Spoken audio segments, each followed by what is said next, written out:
முதல்ல பத்திரிகை தொலைக்காட்சி ஊடக நண்பர்கள் எல்லாருக்கும் இந்த படத்தை புரிஞ்சுக்கிட்டு இந்த படத்தை பற்றி அத்தனை வரிகள் அத்தனை பாராட்டு வரிகள் எழுதி இந்த படத்தை கொண்டாடினவங்க எல்லாருக்கும் முதல்ல நன்றி. அதே சமயத்தில் உலகத்தில் எங்கேருந்தோ சின்ன சின்ன ஒரு மூலைகள் இருந்து இந்த படத்தை பற்றி இந்த படத்தை ரசித்து இந்த படம் என்ன தாக்கத்தை அவங்க மேலே ஏற்படுத்தியிருக்குன்னு தொடர்ந்து ஒரு மீம்ஸாகவும் பதிவுகளாகவும் ரீல்ஸாகவும் போட்டுகிட்டே இருக்கிற தமிழ் சினிமாவின் ரசிகர்கள் உங்கள் எல்லாருக்கும் இந்த தருணத்தில் நான் நன்றி சொல்லிக்கிறேன். தனித்தனியாக நன்றி சொல்ல முடியல. நான் அவ்வளோ பேர் இந்த படத்தை பாராட்டியிருக்கீங்க, புரிஞ்சுக்கிட்டு இருந்திருக்கீங்கிறதுக்கு ரொம்ப நன்றி. இந்த படம் ஒத்துக்கிறதுக்கு மிகப்பெரிய ரீசன் என்னென்னா, இதுக்கு முன்னாடி தமிழ் சினிமாவில் அருமையான படங்களை நமக்கு கொடுத்த முக்கியமான இயக்குநர்களும் நடிகர்களுக்கும் நான் நன்றி சொல்லி ஆகணும். Balachander sir, K Viswanath sir, Balu Mahendra sir, Mahendran sir, Kamal sir, அவங்களாம் நம்ம சின்ன வயசில் அவங்க வெறும் உறவுகளை வச்சு கதைகள் பண்ணி அதை ரசிக்க வச்சு அதை நீங்கள் தூங்க விடாமல் பண்ணியிருக்காங்க. அந்த மாதிரி படங்கள் நமக்கு கிடைக்காதான்னு ஏங்குறப்போ அப்படி ஒருத்தர் கதை எழுதியிருக்காரு. அந்த கதையை எப்படி மிஸ் பண்ணுறது? எனக்கு மெட்ராஸ் வெற்றி விழாவில் பத்திரிகையில் இருக்கிற எல்லாரும் நான் சந்திச்சப்போ ஞாபகம் இருக்குது. நல்ல படங்களை தேர்ந்தெடுத்து பண்ணுங்கள், நீங்கள் பருத்தி வீரனில் ஸ்டார்ட் பண்ணியிருக்கீங்க, நீங்கள் பொழுதுபோக்கு படம் பண்ணுங்கள், ஆனால் நல்ல படங்கள் தேர்ந்து பண்ணீங்கன்னு எனக்கு சொல்லியிருந்தீங்க. நான் மறக்கவே மாட்டேன். அதுலேருந்து நான் என்னுடைய பாதையும் நான் தேர்ந்தெடுத்த படங்களும் உங்களுக்கு தெரியும். இந்த படம் வரும்போதும் இந்த படம் பண்ண வேண்டிய படம் இது. இந்த படம் எவ்வளோ ஒரு உரையாடல்களை உருவாக்கியிருக்கு, எத்தனை பேர் ரிஃப்ளெக்ட் பண்ண வச்சுருக்கு. ஒரு கலைப்படைப்புக்கும் நல்ல கலைப்படைப்புக்கும் முதல் விஷயமே இந்த உரையாடலை ஏற்படுத்துறது, ஒரு விவாதத்தை ஏற்படுத்துறது தான். அப்படி அவ்வளோ விஷயங்களை இந்த படம் பேச வச்சுருக்குங்கிறதுக்கு இந்த படத்துடைய வெற்றிக்கூட மிகப்பெரிய முக்கியமான ரீசன். அப்படி சினிமாங்கிறது பொழுதுபோக்கு மட்டும் இல்லை, எல்லா கலை அம்சத்தையும் சேர்ந்த ஒரு கலைப்படைப்புன்னு காமிச்சிக்கிறதுக்கு எப்போ தான் நல்ல படங்கள் அமையும். அப்படி ஒரு படமாக தான் நான் பார்க்குறேன். அதே சமயத்தில் இன்றைக்கி ஒரு 30லேருந்து அபவ் இருக்கிறவங்க, வாழ்க்கையில் கொஞ்சமாவது கஷ்டத்தை பார்த்தவங்க, அவங்க எல்லாருக்கும் இந்த படம் நிச்சயம் புரியும்னு நம்பினேன். அண்டு இன்றைக்கி இருக்கிற ஒரு மன ஓட்டம் இருக்கு இல்லையா,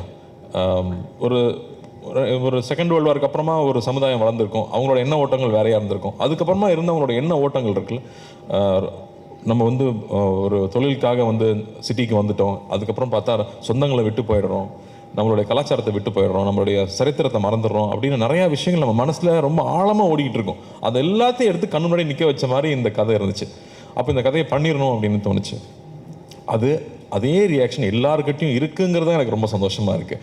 அது சொன்னது, அன்பை விதைச்சிட்டோம்னா போதும்னு, அன்பு எல்லாருக்குள்ளேயும் இருக்குது, அதை வெளில கொண்டு வந்தால் போதும். இது ஒரு ஃபேஷனபிளான விஷயம் கிடையாது.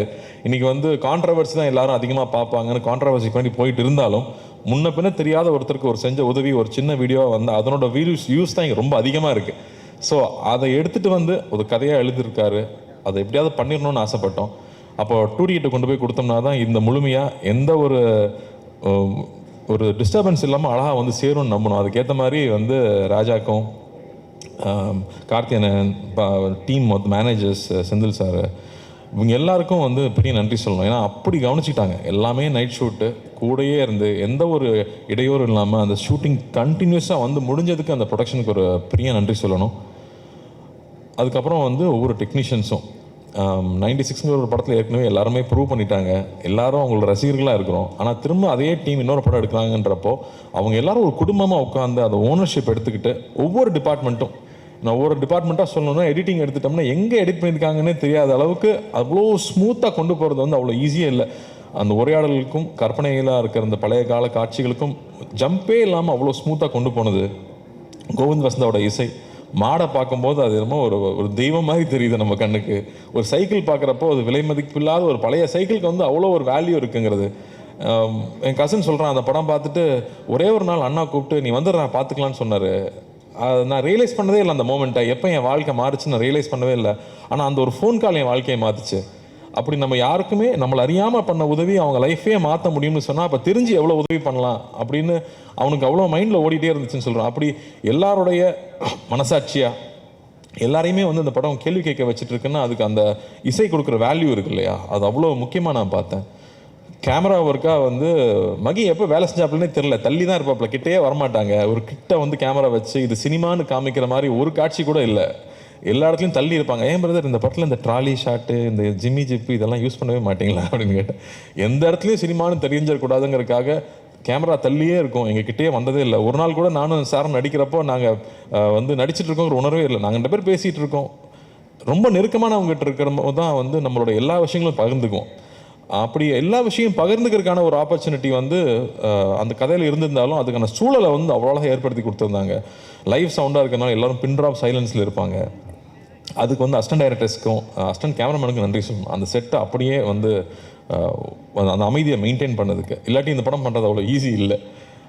இல்லாட்டி அந்த மாதிரி ஜோன் அவுட்டாக உள்ளே போய் நம்மளுடைய சரித்திரமும் நம்ம சமூகத்தில் நகர்ந்த நிகழ்ச்சிகளும், ஏன்னா நமக்கு வராத வரைக்கும் அது பிரச்சனை இல்லைன்னு தான் நம்ம வாழ்ந்துட்டு இருக்கோம். ஆனால் வந்து உன்னை சுற்றி இருக்கிற விஷயம் என்றைக்காவது நாள் உன்னை பாதிக்கும் அப்படிங்கிறது வந்து நமக்கு பின்னாடி தான் இருக்கும். ஆனால் ஒருத்தன் அதை எடுத்து நம்ம கண்ணு முன்னாடி பேசுகிறான் இல்லையா, அப்போ தான் அதனோட சீரியஸ்னஸ் நமக்கு புரியுது. அந்த மாதிரி விஷயங்களை பகிர்ந்துக்கிறது வந்து எனக்கே ஒரு படிப்படியாக இருந்துச்சுன்னு சொல்லலாம். அண்ணன் அடிக்கடி சொல்லுவாங்க, லார்ஜ் ஹார்ட்டடாக இரு, உன்னால் எவ்வளோ பெருந்தன்மையாக இருக்க முடியுமோ இரு அப்படின்னு அடிக்கடி சொல்லிகிட்டே இருப்பாங்க. அப்படி பெருந்தன்மையாக இருந்தால் தான் சில முடிவுகள் எடுக்க முடியும், சில தருணங்களில் முக்கியமான முடிவுகள் எடுக்க முடியும். அப்போ தான் எல்லார் மேலேயும் அன்பாக இருக்க முடியும், நம்ம மேலே கோவப்பட்டவங்க மேலேயும் நம்மளால் அன்பாக இருக்க முடியும். அந்த மாதிரியான சூழல் இந்த படம் திருப்பி எனக்கு ஏற்படுத்தி கொடுச்சுன்னு சொல்லலாம். ராஜா சொன்ன மாதிரி நம்ம ஊரில் சொந்தக்காரங்க இருப்பாங்க, சம்மரானா ஊருக்கு நான் போயிடுவேன், அவங்க தகுதிக்கு மீறி நம்மளை கவனிப்பாங்க. அது நம்ம மெட்ராஸ்லேருந்து வர பசங்க, அதனால் இவங்க நல்ல பிஸ்கட் தான் சாப்பிடுவாங்க, ஒரு நல்ல வாழைப்பழம் வாங்கி வைக்கணும்னு அவங்க தகுதிக்கு மீறி கவனிச்சுப்பாங்க. ஆனால் நம்ம சாப்பிடாம கூட வருவோம், கையில் தொட்டு கூட பார்க்க மாட்டோம். ஆனால் நான் அவங்க சாப்பிட்றமான்னு பார்த்துட்டே இருப்பாங்க. எனக்கு அதெல்லாம் அப்போ நான் நினச்சி பார்க்கவே இல்லை, இப்போ நான் நினச்சி பார்க்குறேன். நம்ம மேலே எந்த எதிர்பார்ப்பும் இல்லாமல் நம்ம மேலே அன்பு காட்டினவங்கள நம்ம வந்து அங்கீகரிக்கிறோமா, அதை திருப்பி கொடுக்குறோமா அப்படின்னு திரும்ப யோசிச்சு பார்க்குறேன். அப்போ அது திரும்ப ஞாபகப்படுத்துது. திரும்ப ஊருக்கு போனால் அவங்க வீட்டுக்கு போய் உட்காந்து ஒரு வாய் சாப்பிட்டு வரணும்னு தோணுது. ஸோ அந்த மாதிரி உணர்வுகள் எல்லாம் வந்து நம்ம இழந்துட்டோமா இல்லை மறந்துட்டோமா, இந்த படம் திரும்பி அதை ஏற்படுத்துது. அப்படி வந்து ஒவ்வொருத்தருக்குள்ளேயும் இருக்க நிறையா நினைவுகளை வெளியில் கொண்டு வருது. அவங்க எழுதி தள்ளுறாங்க, பேஜாக எழுதி தள்ளுறாங்க. ஸோ அது ரொம்ப சந்தோஷமாக இருக்குது, இந்த படத்தை புரிஞ்சுக்கிட்டாங்க அப்படின்னு. சரி, நம்ம மாநிலத்தில் மட்டும்தான் ஓடுதான்னு பார்த்தா ஆந்திராலையும் நல்ல அதே ரெஸ்பான்ஸ் இருக்குது, கேரளாவில் போனாலும் அதே மாதிரி இருக்குது. வெளிநாட்டில் இருக்கிறவங்க இன்னும் பயங்கரமாக கொண்டாடுறாங்க, ஏன்னா அவங்க ரொம்ப தூரத்தில் இருக்காங்கன்றப்போ அவங்களுக்கு அந்த வேல்யூ ஜாஸ்தி தெரியுது. ஸோ இதுக்காக இந்த படம் எடுத்தோம், என்ன சொல்ல முயற்சி பண்ணுமோ அது போய் சேர்ந்துருக்கு. எல்லாரும் ராஜா சொன்ன மாதிரி இந்த படம் கொடுத்ததுக்கு நன்றின்னு சொல்கிறாங்க. அதை விட வேறு என்ன சந்தோஷம் வேணும்? அந்த சந்தோஷத்தை ஏற்படுத்தி கொடுத்தது நீங்கள், அது கொடுத்த அங்கீகாரம் தான். நீங்கள் அந்த படத்தை பாராட்டினதும் அந்த படம் நல்லா இருக்குன்னு சொன்னது தான் அதை முழுமை அடைக்குது. ஸோ பத்திரிகை நண்பர்களுக்கும், நிறைய பேர் நண்பர்களும் சொல்லக்கூடாது, பெரியவங்க, நான் சின்ன வயசுல அங்கிள்னு கூப்பிட்டவங்களாம் இங்கே இருக்காங்க, அவங்களுக்கும் எல்லா ரசிகர்களுக்கும் இந்த படத்தை புரிஞ்சுக்கிட்டு பாராட்டினவங்க எல்லாருக்கும் ரொம்ப நன்றி. அதே மாதிரி வந்து எங்கள் அத்தானை மிஸ் பண்ண முடியாது, அத்தானை கடைசியாக வர்றேன். பட் பிரேம் அவரோட எழுத்து வந்து ஒரு ஹிஸ்டாரிக்கல் ஒன்று வச்சுருக்காரு. இப்போ நான் அப்டேட்டாக கொடுத்துட்றேன். ஒரு ஹிஸ்டாரிக்கல் ஒன்று வச்சுருக்காரு, அதை நடைய படித்து முடிச்சதுக்கப்புறமா யாரையா நீன்னு கேட்குற அளவுக்கு மரியாதைலாம் போயிடும்ல. ரொம்ப பிடிச்சி போச்சுன்னா, டே யாரா நீ எப்படா அப்படி எழுதுற, எனக்கு அவருக்கு ஒரே வயசு தான், நெக்ஸ்ட் டைம் டை அடிச்சிட்டு வாங்க. அந்த அளவுக்கு வந்து நம்ம அப்படி ஒரு நடை அவரோட எழுத்தில் இருக்கிறது வந்து பிரமாதமாக இருந்துச்சு. அது எப்போ நீங்கள் எழுதி முடிப்பீங்கன்னு நானும் வெயிட் பண்ணிட்டு இருக்கேன். நமக்கு ரொம்ப கேப் விடாமல் எழுதி முடிங்க.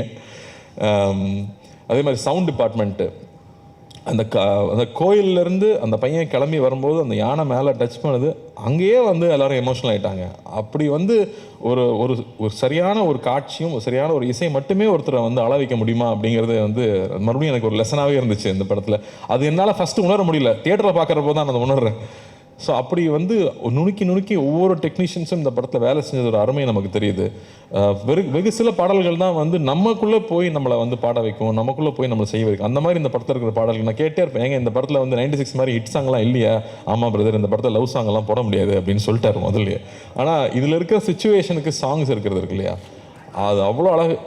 வந்து இந்த போகிறேன் நான் போகிறேங்கிற சாங்கும், யாரவன்கிற அந்த சாங்கும், கமல் சாரோட வாய்ஸ் வரும்போது, கமல் சாருக்கு எத்தனை நன்றி சொன்னாலும் பத்தாது. அவருக்கு வந்து இந்த படத்தில் அண்ணாக்காக தான் நிச்சயம் பாடி கொடுத்துருக்காரு. ஆனால் அண்ணாக்காக வந்து அவர் முடிக்கும் போதும் பாடும்போதும் நாங்கள் இருந்த அந்த உணர்வு இருக்கு இல்லையா, அவ்வளோ பேருக்கு வந்து அது எல்லாரும் சொல்கிறாங்களே, அந்த யாரோ வந்து என்னை ரொம்ப நெருங்கினவனை கட்டி பிடிச்சிக்கிட்ட மாதிரி இருக்குது இந்த படம் பார்த்ததுக்கப்புறமா. அதில் இலகி தான் நான் சிரிக்கிறேன் அழுகிறேன்னு சொன்னாங்க. அது கமல் சாரோட வாய்ஸ் ஒரு மிகப்பெரிய ஒரு காரணம், அவருக்கும் நன்றி சொல்லணும். அதுமாதிரி எழுத்தாளர்கள் வந்து அந்த வரிகள் இருக்கு இல்லையா, மழை நீரில் கரைந்தே போவதில்லை, மலை என்றும் மலைதானே அப்படின்னு வந்து கமல் சார் பாடும்போது, ஐயோ இதெல்லாம் சின்ன வயசுல தான் இந்த மாதிரி நம்ம உணர்ந்துருக்கோம்ல அப்படின்னு அந்த மாதிரியான உணர்ச்சிகள். அதாவது நம்ம வந்து நிறையா நாள் சினிமாலே இருந்திருக்கோம், அது சினிமாவை வந்து ஜட்ஜ் பண்ணிக்கிட்டே இருக்கோம், அதில் கரெக்ஷன் சொல்லிக்கிட்டே இருக்கோம். அப்படி இல்லாமல் அப்படியே நம்ம படத்தை நம்ம ரசிக்க முடியுது. நான் ரொம்ப செல்ஃப் கிரிட்டிக்கல் நான், பட் அதை தாண்டி நம்மளால் ரசிக்க முடியுது அப்படிங்கிறது ரொம்ப இதமாக இருந்துச்சு இந்த படம் ஒர்க் பண்ணும்போதும் படம் பார்க்கும்போதும். அத்தான் மேட்டருக்கு வந்தால் வந்து என்ன சார் சொல்லட்டுமா வேணாமா சார்? நீ ரொம்ப பேசுவ அப்படின்னாரு முதல்ல. வேறு வழியில் சார் அந்த படத்துக்கெல்லாம் பேசி தான் ஆகணும். ஏன்னா வந்து அந்த ஃபோன் கான்வர்சேஷன் பற்றி தான் நான் முக்கியமாக சொல்லணும்னு நினச்சேன். ஏன்னா அப்போ தான் நான் ஷூட்டிங் இல்லை, மற்ற நாள்லாம் கூடயே தான் இருந்திருக்கேன். அப்போ தான் நான் தொல்லை பண்ணுறதுக்கு பக்கத்தில் இல்லாததுனால அந்த காட்சிகள் நான் ஸ்க்ரீனில் பார்க்கும்போது அப்படி இருந்துச்சு. இங்கே எல்லாரும் சொல்லிட்டு இருந்தாங்க, ஒரு ட்ரூ கலர் போட்டால் நம்பரை கண்டுபிடிச்சலாமே. நம்பர் கண்டுபிடிக்கிறது இந்த கதை கிடையாது, அது கிடையாது. என் மேலே இவ்வளோ அன்பாக இருக்கான், எனக்கு அவனை தெரியல, அதை நான் மறைச்சிருந்திருக்கேன். அப்போ நான் எவ்வளோ ஒரு தப்பானவன், நான் எவ்வளோ வந்து எனக்கு வந்து நான் ஒரு தப்பு செஞ்சுருக்கேன். அந்த தப்பை நான் அவங்ககிட்ட சொல்லி மன்னிப்பு கேட்கணும்னு நினைக்கிறது தான் இதில் அந்த இருக்கிற அந்த ஒரு பெரிய விஷயமா நான் பார்க்குறேன். டக்குன்னு நம்பர் தெரிஞ்சுட்டேன், எனக்கு தெரியுண்டா அப்படின்னு சொல்கிறது கிடையாது. நான் மன்னிச்சிரு, நான் தப்பு பண்ணிட்டேன், நான் மோசமானவன், எனக்கு உன்னை தெரியல அப்படின்னு சொல்கிறது ஒரு உண்மை இருக்கு இல்லையா, அது அந்த கண்ணில் பார்த்தேன். அந்த ஒவ்வொரு வார்த்தை சொல்லும் போதும் பார்த்தேன். அது வந்து பிரமாதமாக இருந்துச்சு. சார்கிட்ட நான் சொன்னேன், சார் சான்ஸே இல்லை சார், அடாப்பாப்பா அப்படின்ட்டார் ஒரே செகண்டில். ஆனால் அது வந்து அந்த உண்மை இருக்குல்ல, அவ்வளோ நேர்மையாக இருந்தால் தான் அதை சொல்ல முடியும்னு எனக்கு தோணுச்சு. அப்படி அவர் சொன்ன விஷயம் இருக்கு இல்லையா, அது எவ்வளோ பேருக்கு புரிஞ்சுதுன்னு தெரியல. அது வந்து ரொம்ப ஈஸி இல்லை, எனக்கு கண்டுபிடிச்ச நம்பர் யாராவட்ட கேட்டு சொல்கிறது இல்லை, எனக்கு ஒன்று தெரியல, நான் அதுக்கு அசிங்கப்படுறேன் அப்படின்னு சொல்லிட்டு சொல்கிற அந்த நேர்மை வந்து அவர் கண்ணில் அப்படியே இருந்துச்சு. அதுக்கப்புறமா பேச பேச டே தாங்க முடியலடா சொல்லி தோடாங்கிறப்போ அந்த உரிமையும் இருந்துச்சு. அதான் சொல்லிட்டு இருந்தாங்க, போட்டி போட்டு நடிச்சிருக்காங்க 2 பேரும். போட்டியெல்லாம் போடலை, அது வந்து அவ்வளோ சந்தோஷமாக நான் என்ஜாய் பண்ணி 2 பேரும் சேர்ந்து ஒவ்வொரு நாளும் பேசி பேசி ரசித்து ஒர்க் பண்ணோம். ஸோ வந்து அதுக்கு சாருக்கெலாம் தேங்க்லாம் சொல்லிட முடியாது, அடிக்கடி போய் தொலை பண்ணிகிட்டே தான் இருப்போம் நாங்கள் தொடர்ந்து. பட் ரொம்ப அருமையாக இருந்துச்சு சார், நான் அவ்வளோ ரசித்து பார்த்தேன் அந்த காட்சிகளை. அதே மாதிரி இவன் யாருன்னு தெரியாமல் இருக்கும்போது ஒரு விஷயம் இருக்கும், அது புக்கில் கூட அவர் அப்படி எழுதலை, உங்களுக்கு அந்த கிரெடிட் கிடையாது. அருள்மொழியை வந்து நீங்கள் அப்படி எழுதலை, அதை எங்கள் அத்தான் தான் அப்படி ஆக்கியிருக்காரு. அதை வந்து பல மடங்கு மேலே எடுத்துகிட்டு போனது வந்து எங்கள் அத்தான் தான். அவ்வளோ பியூட்டிஃபுல்லாக அதை லேயராக புரிஞ்சுக்கிட்டு இந்த கேரக்டர் எப்படி இருக்கணும். அவர் வந்து ஒரு சர்ஃபேஸ் லெவலில் அவன் வந்து ஒரு மரம் மாதிரி தான் எழுதியிருந்தார். எல்லா உணர்ச்சிகளும் அற்றுப்போன ஒரு மரம் மாதிரி தான் அந்த கதாபாத்திரத்தை எழுதியிருந்தார். அப்படி இல்லாமல் அது உணர்ச்சி பூர்வமாக வந்து அது ஃபஸ்ட்டு எப்போ ஓப்பன் ஆச்சுன்னு எனக்கு ஞாபகம் இருக்குது. யார் ஃபஸ்ட்டு குளிச்சுட்டு வராங்கன்னு பார்ப்போமா அப்படின்னாரு. நான் ஃபஸ்ட்டு ஆடி போயிட்டேன், இப்படி இல்லையே, அப்படி எழுதலையே அப்படின்னு. அப்போ தான் வந்து திரும்ப எனக்கு நாங்கள் ஊருக்கு போனால் எப்படி இருப்போமோ, அப்போ வந்து எப்படி ஒருத்தன் இலகுறான் அப்படிங்கிறத வந்து அவர் மைண்டில் வச்சுக்கிட்டு ஸ்டேஜ் பை ஸ்டேஜ் அவர் கொஞ்சம் கொஞ்சமாக அதுலேருந்து வெளியே வந்துருப்பார். இல்லை நான் சொல்லி தான் ஆவேன், முடியாது, இவ்வளோ பேர் இருக்காங்களே, நான் சொல்லி தான் ஆகணும், வேற எப்போ சொல்கிறது. ஸோ பியூட்டிஃபுல்லாக பண்ணியிருந்தீங்க sir, love you sir. And இந்த தருணத்தில் எனக்கு இவ்வளோ நேரம் டைம் கொடுத்து பேச அனுமதிச்சேன் உங்களுக்கும் ரொம்ப ரொம்ப ரொம்ப நன்றி. நிறையாவது மிஸ் பண்ணுறேன்னா அப்படின்னு யோசிக்கிறேன். சக்தி இன்னொரு பேச்சாளர் எங்களுக்கு ரெடி ஆகிட்டார் இண்டஸ்ட்ரிக்கு. ரொம்ப அழகாக சொன்னீங்க, டைரக்டர் பற்றி அவ்வளோ அழகாக சொன்னீங்க. எப்படி வந்து நிறையா மூட்டை கட்டி வச்சிட்டோம்னா அதில் வந்து அரிசியும் உமியும் சேர்ந்துருந்தால் அதுக்கு வேல்யூ இல்லை, அரிசி மட்டும் இருந்தால் தான் வேல்யூ. அப்போ எத்தனை மூட்டைங்கிறது கணக்கு இல்லை, மூட்டை மட்டும் அரிசி இருக்கா, அது உணவாகுமாங்கிறது தான் முக்கியம். அதனால் கம்மியான படங்கள் பண்ணாலும் நல்ல படங்களாக பண்ணுவார் நிச்சயமாக அவர். பட் அது ரொம்ப அழகாக எடுத்து சொல்லியிருந்தீங்க. ஸோ நன்றி. அண்டு அனைவருக்கும், அசிஸ்டன்ட் டைரக்டர்ஸ்க்கு, படத்தை வேலை செஞ்ச அனைவருக்கும், அந்த மாடுலேருந்து அந்த பாம்புலேருந்து அந்த சைக்கிள்லேருந்து அந்த செருப்பு வரைக்கும் நன்றி. இந்த ஒரு சந்தோஷத்தை கொடுத்ததுக்கு, இந்த பெருமையை கொடுத்ததுக்கு மறுபடியும் அண்ணாவுக்கு நான் நன்றி சொல்லிக்கிறேன். அடிக்கடி வந்து நான் சொல்லிகிட்டே இருப்பாங்க, இந்த படத்தை பற்றி இந்த மாதிரி திரும்ப அடிக்கடி படம் பண்ண முடியாது, ஃபர்ஸ்ட் பி ப்ரௌட் அப்படின்னு சொல்லிட்டே இருந்தாங்க. அன்னி முந்தனே தான் படம் பார்த்தாங்க. ஒரு ப்ரொடியூசராக பொறுப்பாக ரிலீஸ்க்கு முன்னாடி படம் பார்க்க வேண்டாம், படம் பார்த்ததுக்கு அப்புறமா இப்போ அன்னி கூப்பிட்டு ஸோ ப்ரௌட் கார்த்தி, இந்த மாதிரி படம் அடிக்கடி பண்ணு. இங்கே வியாபாரம் ஒரு பக்கம் இருக்குது, ஆனால் இங்கே இன்னொன்று வந்து மக்களுக்கும் நமக்கும் நெருக்கமாக இருக்கிற படங்கள் வந்துகிட்டே இருக்கணும்னு சொன்னாங்க. ஸோ அதெல்லாம் பெரிய கான்ஃபிடன்ஸ் கொடுக்குது. ஸோ நன்றி என்னுடைய 2 ப்ரொடியூசர்களுக்கும் ரொம்ப ரொம்ப நன்றி. தேங்க்யூ.